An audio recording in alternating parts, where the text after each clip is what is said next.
دیکھیے ان کو اب تک سزا ہو جانی چاہیے تھی. میں تو اس ڈیلے کے اوپر حیران ہوں کہ اتنا بڑا واقعہ ہو اور اس کو فاسٹ ٹریک پہ نہ ڈالا ہو. میں اس بات پہ حیران ہوں آپ کی کہ عدالتیں ہمارے یہاں تو لڑتی رہی ہیں اس کے اوپر، کریں نہ کریں، کریں نہ کریں، آرمی ایکٹ ہو نہ ہو، آرمی عدالت ہو نہ ہو، قصور تو آپ لوگوں کا ہے. درج کر رہا ہوں.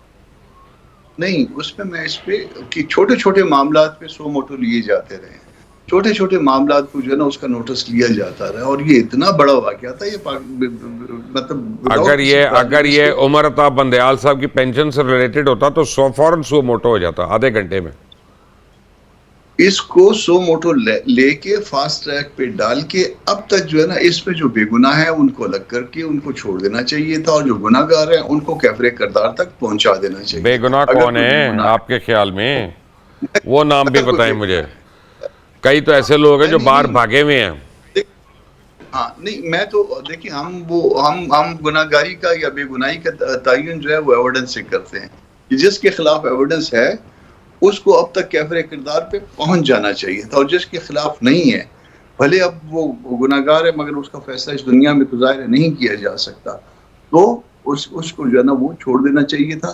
مگر اب تک یہ معاملات حل ہو جانے چاہیے تھے. مئی کے بعد ہم اکتوبر میں اب اس وقت کھڑے ہیں اور اس کو ہم فاسٹ ٹریک پہ اتنے بڑے معاملے کو نہیں ڈال سکتے. یہ ہماری نااہلی سمجھ لیجیے، ہماری کمزوری سمجھ لیجیے کہ یہ معاملہ اب بھی جو ہے نا وہ اس طرح سے لٹک رہا ہے. اس کو فاسٹ ٹریک پہ ڈے ٹو ڈے پروسیڈ کر کے اس معاملے کو ختم کرنا چاہیے اور اس کو مثال بنانا چاہیے کہ تاکہ آئندہ کوئی اس طرح کا سوچ بھی نہ سکے، آئندہ کوئی اس طرح کی حرکت کر بھی نہ سکے.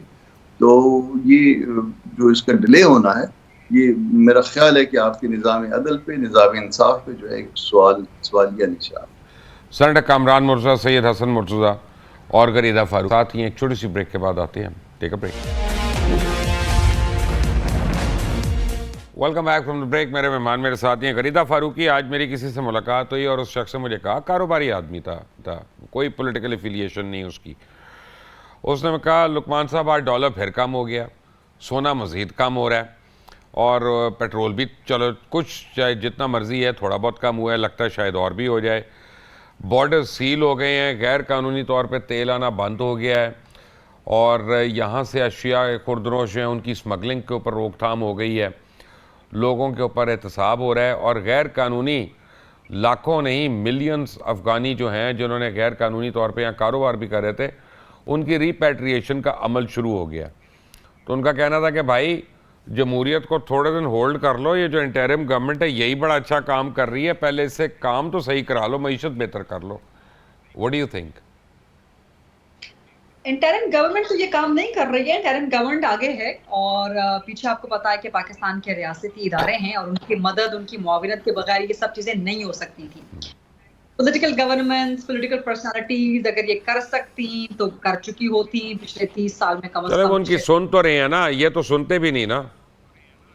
یہ سنتے اس لیے نہیں ہے کہ بیکاز دیکھیں ہمارے ہاں ایک بڑا فلاڈ سسٹم ہے ڈیموکریسی کا. ان کے فلاز کو ٹھیک کرنے کی ضرورت ہے. پولیٹیکل بیکیج بہت زیادہ ہوتا ہے. ایک بندہ جو M N A M P A بن کے آیا ہے اس کے حلقے میں کوئی غیر قانونی کام ہو رہا ہے، اس سے ووٹ لینے نا وہاں سے. وہ ان کو چھپ چھپ کے سپورٹ کرے گا، چھپے کرے گا، کھلے عام کرے گا. اس کے حلقے میں کوئی ڈالر سمگلر موجود ہے، کوئی ذخیرہ اندوز موجود ہے، کچھ باقی لوگ موجود ہیں، اپنا حصہ لے لیں گے یہ لوگ اور ان کو سپورٹ کریں گے. تو ہمارے سیاست دانوں کو بھی جو پولیٹیکل گورنمنٹس آتی ہیں ان کی کمزوری ہوتی ہے. تو میرا خیال ہے کہ لیکن ایک منٹ ابھی ایک منٹ یہیں پہ رک جائیں. ہمارے میڈیا والے بھی تو غلط کاموں میں شامل ہیں نا. اب روزنامہ اساس کے ایڈیٹر کے گھر سے کئی بلین پکڑے گئے لیکن کسی میڈیا نے رپورٹ نہیں کیا اس کو کیونکہ میڈیا والے تھے. تو ہم بھی تو اپنی بھیڑوں کو، کالی بھیڑوں کو کور کر کے رکھتے ہیں نا. اکراس دا بورڈ اکاؤنٹیبلٹی ہونی چاہیے. میڈیا کے اندر بھی خرابیاں ہیں بہت زیادہ، ججز کے اندر بھی خرابیاں ہیں، ملٹری کے اندر خرابیاں. ملٹری میں احتساب کا سسٹم جو کہ اپنا ہے لیکن وہ وہاں پر کتنی سخت سزائیں دی جاتی ہیں. ابھی 9 مئی پہ آپ ابھی اور بھی ہو رہی ہیں، فکر نہ کریں. بالکل ابھی اور بھی ہونی ہے، پرجنگ ابھی مزید بھی ہونی ہے. ان کورس کمانڈر تک کو جو ہے بخشا نہیں گیا. تو ملٹری کے اپنے اندر تو احتساب کا نظام بڑا مضبوط ہے. لیکن ہمارے پولیٹیکل سسٹم کو بھی ٹھیک ہونا پڑے گا. اس ڈیموکریٹک سسٹم کی جو فلاز ہیں اور آئی ایم شیور کہ سینیٹر کامران مرتضیٰ صاحب اور حسن صاحب اس سے ایگری کریں گے، حسن مرتضیٰ صاحب بھی. کہ یہ فلاز، یہ پولیٹیکل بیگیجز بہت سی چیزیں ہونے سے روک دیتے ہیں، کیونکہ آپ نے and of the day vote حاصل کرنا ہوتا ہے. اور پاکستان جیسے ہمارے جو ہیریڈیٹری پولیٹیکل سسٹم ہے، ہمارا جو برادری کا پولیٹیکل سسٹم ہوتا ہے، اس میں بڑے مسئلے مسائل ہو جاتے ہیں. پھر آپ برادریزم کی وجہ سے، آپ قبیلے کی وجہ سے، آپ دیگر معاملات کی وجہ سے آپ ان چیزوں کو روک نہیں پاتے ہیں. تو یہ کسی بھی الیکٹڈ گورنمنٹ کے بس کی بات تو تھی نہیں. ابھی جو کل فیصلہ ہوا ہے کہ تمام جو یہاں پر غیر قانونی لوگ ٹھہرے ہوئے ہیں، غیر ملکی، ان کو ملک بدر کیا جائے. اب 30 سال سے یہ سوچ تو بار بار موجود ہے، بٹ عمل نہیں ہو سکا. اب اس میں سوال یہ پیدا ہوتا ہے کہ جو کام 30 سال میں نہیں ہو سکا، کیا وہ 30 دن میں ہو جائے گا؟ 1 نومبر کی آپ کی ڈیڈ لائن ہے. Would 1 month be enough؟ سو یہ ایک بہت بڑا ٹیسٹ کیس ہے کہ چلے ایک اپنا جو ہے پش تو شروع ہو جائے گی نا. دیکھیں پش تو بہت سی چیزوں پہ شروع ہو جاتی ہے، لیکن پھر معاملہ اگر ٹھنڈا پڑ جائے، یا تو آپ نے اگر ڈیسیژن لے لیا ہے تو آپ اس کو منطقی انجام تک پہنچائیں. نہ صرف آپ کی معیشت پہ بہت بڑا بوجھ ہے یہ غیر قانونی تارکین وطن، بلکہ آپ کی سیکیورٹی کے بہت بڑے بڑے مسائل ہیں. سو میرا خیال ہے کہ اگر اسٹیٹ نے اب فیصلہ کر لیا ہے تو اس کو حتمی انجام تک پہنچایا جائے. اور جتنے بھی، کیونکہ دیکھیں نا درمیان میں کیا ہوتا ہے، اسٹیٹ فیصلہ کر لیتی ہے، امپلیمنٹیشن کر رہی ہے نیچے اداروں نے، جن کے اندر کرپشن بہت زیادہ ہے. اب آپ کو نہیں پتا کہ کوئی رشوت دے دے کسی بھی چھوٹے آفیسر کو اور وہ اس کے ڈاکیومنٹس میں تبدیلی کر دے، کوئی ان کو آئی ڈی کارڈ بنا کر دے دے. کوئی نئی کہانی تو نہیں ہے نا. آپ جانتے ہیں مبشر لقمان صاحب ماشاءاللہ اتنے سینئر جہادیدہ صحافی ہیں، آپ جانتے ہیں کہ پاکستان میں کس طرح جعلی آئی ڈی کارڈ بنے پھرتے ہیں. پاکستان کے اپنے لوگوں کو جو ہے آئی ڈی کارڈ، پاسپورٹ بنانے میں مشکلات ہوتی ہیں، لیکن جو یہ غیر قانونی لوگ ہوتے ہیں ان کی آئی ڈی کارڈ وغیرہ بن جاتے ہیں، ان کے ڈاکیومنٹس بن جاتے ہیں، سب کچھ آسانی سے بن جاتے ہیں. تو جب اسٹیٹ نے فیصلہ لے لیا، نیچے اداروں میں کرپشن بہت زیادہ ہے، بیڈ گورننس بہت زیادہ ہے، تو یہ اس کو انشور کرنا چاہیے. یہ 30 دن میں یہ کام ہو نہیں سکتا، اس کے لیے ٹائم چاہیے. بٹ آپ کو یہ پالیسی سسٹین کرنی پڑے گی till the last illegal immigrant here or the person staying here in Pakistan illegally, illegal foreigner, till that last person has left Pakistan. So یہ ایک بڑا کٹھن کام ہے، اور میرا خیال ہے کہ یا تو پولیٹیکل سسٹم کو ٹھیک کر لیں، یا پھر حکومت جو ہے آپ اسی طرح چلاتے رہیں. انٹرم گورنمنٹ ہو، ریاستی ادارے پیچھے اس کی سپورٹ پہ موجود ہوں، کیونکہ جب پولیٹیکل گورنمنٹس اور ریاستی اداروں کا کلیش ہوتا ہے، یہی چھوٹے چھوٹے میٹر جو اپیرنٹلی چھوٹے ہوتے ہیں لیکن یہ آپ کی گورننس کو متاثر کرتے ہیں، یا آپ کے ملک کی ترقی کو متاثر کرتے ہیں، اس پہ کلیش ہونا شروع ہو جاتا ہے. کیوں حسن مرزا صاحب، یور 2 cents سر؟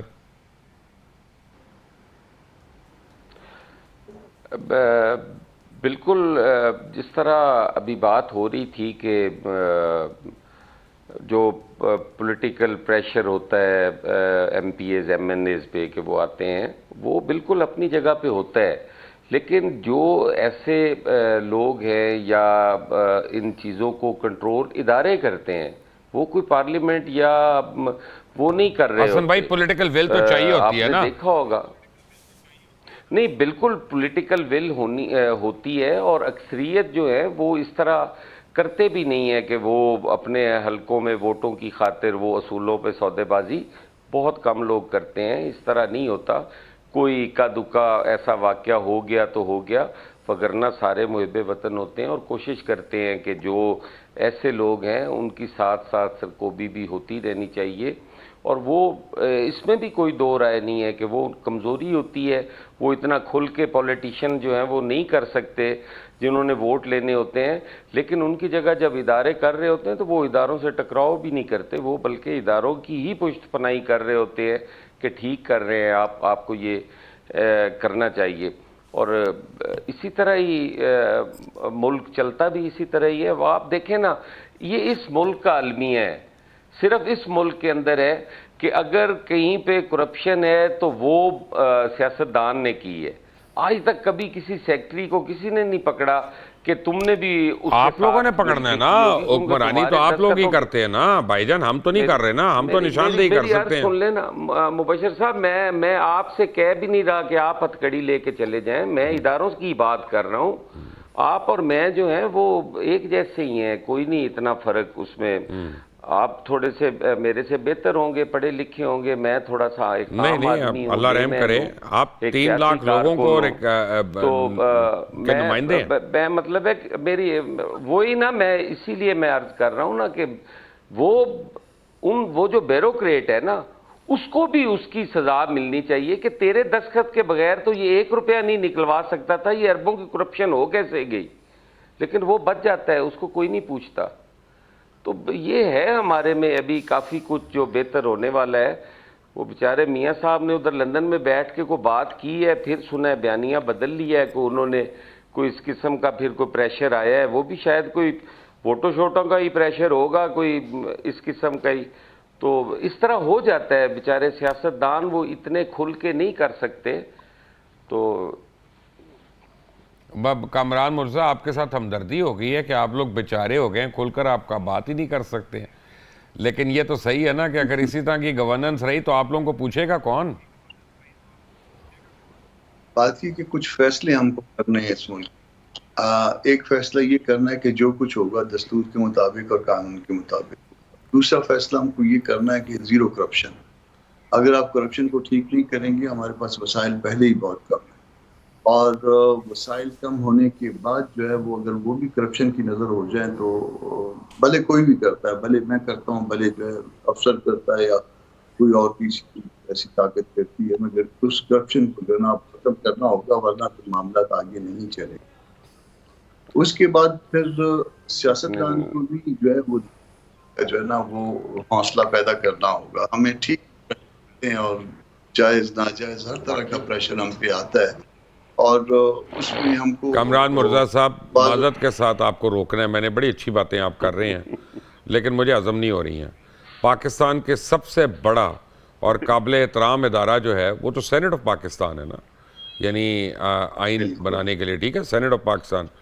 اور ابھی 1 سال پہلے ہم نے دیکھا کہ سینیٹرز نے کتنے کروڑوں کی رشوتیں دے کے وہاں پہ سینیٹر بن گئے. جب ہمارا قانون بک رہا ہے, قانون بنانے والے بک رہے ہیں, آپ کو بھی پتہ ہے, مجھے بھی پتہ ہے, پورے ملک کو پتہ ہے, سب کو پتہ ہے کہ یہ بکاؤ مال ہے. نیچے کی کرپشن آپ کس منہ سے ختم کریں گے سینیٹر صاحب؟ معذرت صاحب, پہلے اپنی سینٹ میں ختم کر لیں. آپ کے چیئرمین کیسے بن گئے سینٹ کے, اور اپنا کتنے ووٹوں کے ساتھ بن گئے, پہلے اس کرپشن کا حساب کر لیں, پھر باقیوں پہ آ جائیں. بشر بھائی, ہمارے جیسے جو ہے وہ عام لوگ بھی تو سینیٹر ہیں, ہمارے 10 روپے نہیں خرچ ہوئے. میں بخدا میں یہ نہیں, آپ تو پارٹی نے بنایا نا آپ کو تو, لیکن آپ کو پتہ ہے میں کیا بات کر رہا ہوں. ایک کپ چائے میں نے کسی کو جرا نہیں پلایا اس کے اگینسٹ. اس کا تو میں بھی گواہ ہوں, آپ نے تو آج تک مجھے نہیں چائے پلائی, تو وہ ٹھیک ہے.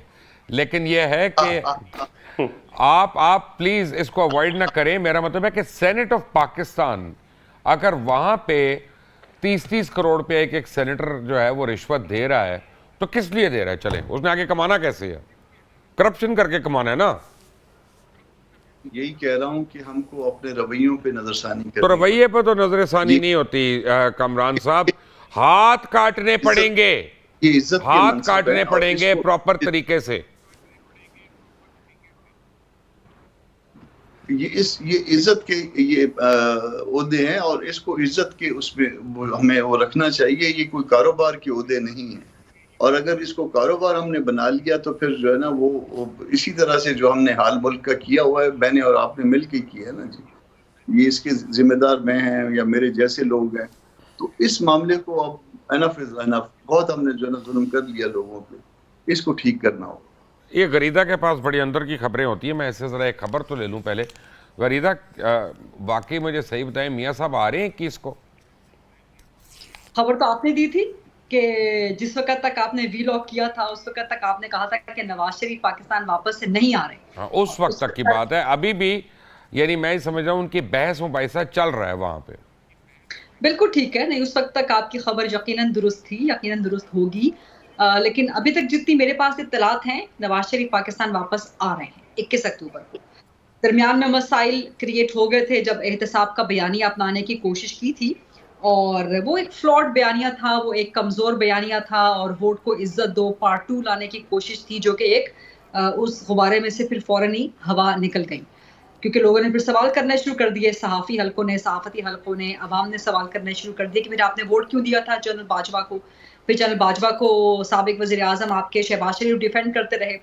اب شہباز شریف صاحب اچانک پاکستان واپس تشریف لائے ہیں بڑی خاموشی سے. آتے ہی جو انہوں نے ایک خطاب کیا ہے اجتماع سے عوامی, وہاں پہ بڑی انٹرسٹنگ باتیں انہوں نے بولی ہیں کہ ہم انتقام نہیں لینے آئے, ہم مرہم رکھنے آئے ہیں, اور ہم سب کو ساتھ لے کے چلیں گے. تو جو نواز کے احتساب بیانیے نے ڈیمیج کیا تھا اس کو شہباز صاحب نے آج ڈیمیج کنٹرول کرنے کی کوشش کی ہے.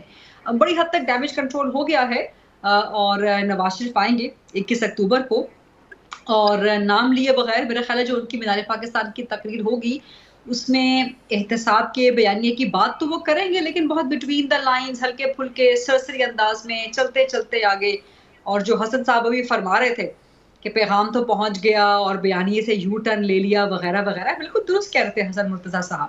اور ابھی آپ سے پہلے میرے ساتھ پروگرام میں سینیٹر کامران مرتضیٰ صاحب موجود تھے, تو یہی سوال میں نے ان کے سامنے رکھا کہ جی احتساب کے بیانیے کے بارے میں, اور لگ رہا ہے کہ نون لیگ پیپلز پارٹی میں ریس لگ گئی ہے کہ اسٹیبلشمنٹ کو خوش کون کر سکتا ہے زیادہ, کیونکہ پیپلز پارٹی بھی کہہ رہی ہے کہ جی ہم عوامی خدمت پہ یقین رکھتے ہیں, ہم انتقام نہیں لینا چاہیں گے. اور پیپلز پارٹی بھی بڑی میلو ہو گئی ہے, مزاحمت کے بجائے مفاہمت پہ چل رہی ہے.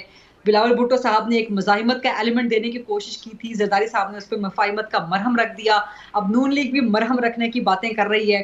تو دونوں میں لگتا ہے ریس لگی ہوئی ہے کہ اسٹیبلشمنٹ کی خوشنودی کس نے حاصل کرنی ہے. غریدہ, تو سینیٹر کامران میں صاحب آپ نے کو بریکنگ نیوز دوں آپ کو سینیٹر صاحب کی بات سننے سے پہلے.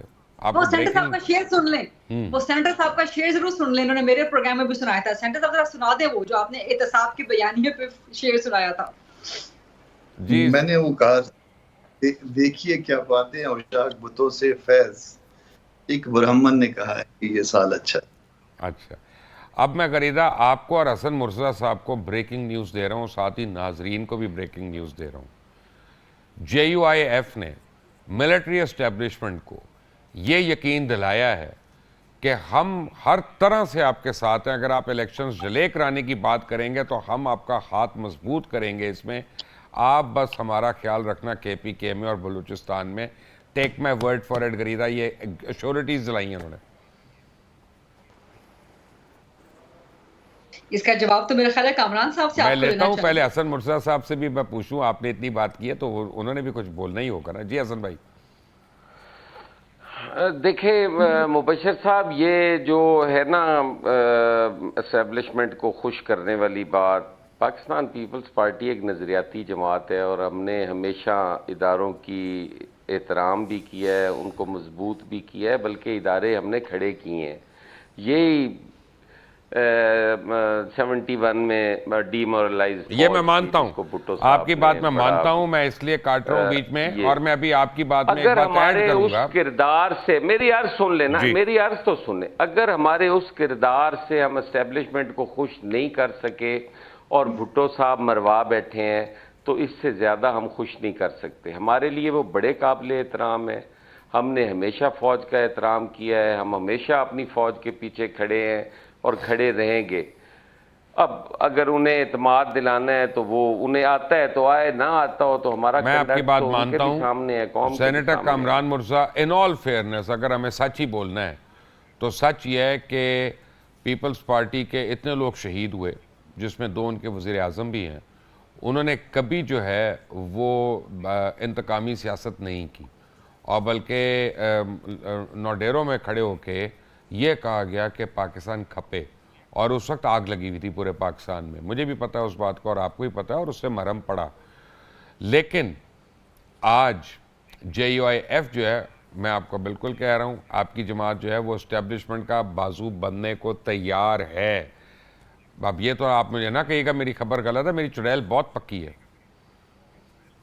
آپ کی چڑیل ٹھیک بھی ہو سکتی ہے مگر غلط بھی تو ہو سکتی ہے. نہیں, اس بات پہ غلط نہیں ہے, اس بات پہ غلط نہیں ہے. دیکھیے اس وقت شاید اسٹیبلشمنٹ سے کوئی لڑائی مول لینے کے لیے اس کو تھوڑا سا تصحیح کر لیتے ہیں اس بات میں کہ کوئی بھی جماعت جو اس وقت آپ مسلم نون لیگ لے لیجئے, پیپلز پارٹی لے لیجئے, ہمیں لے لیجئے, کوئی اسٹیبلشمنٹ سے کوئی لڑائی لڑنے کے لیے تیار نہیں ہے بلکہ اس کے ساتھ چلنے کے لیے تیار ہے.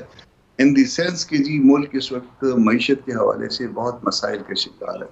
تو ہم جو ہے نا کوئی ایسا نیریٹو جو ہے وہ ملک میں ڈیولپ نہیں کر رہے ہیں کہ جو عام طور پہ جو بڑا وہ پاپولس ہوتا تھا اور کہ جی بڑا اسٹیبلشمنٹ کے اگینسٹ جو ہے وہ جو تقریریں ہیں اور بڑے ان کے خلاف, اس طرح کی ہم کوئی بات نہیں. ہم یہ ضرور چاہتے ہیں کہ سارے معاملات دستور کے اندر چلیں. ہم یہ ضرور چاہتے ہیں کہ جو جس طرح سے قانون کے مطابق ہونا چاہیے اسی طرح سے ہی ہو, مگر اس کے ساتھ ساتھ ہم کسی لڑائی کا حصہ نہیں بنتے اور ہم باقی معاملات کو ساتھ لے کے چلنے کے لیے.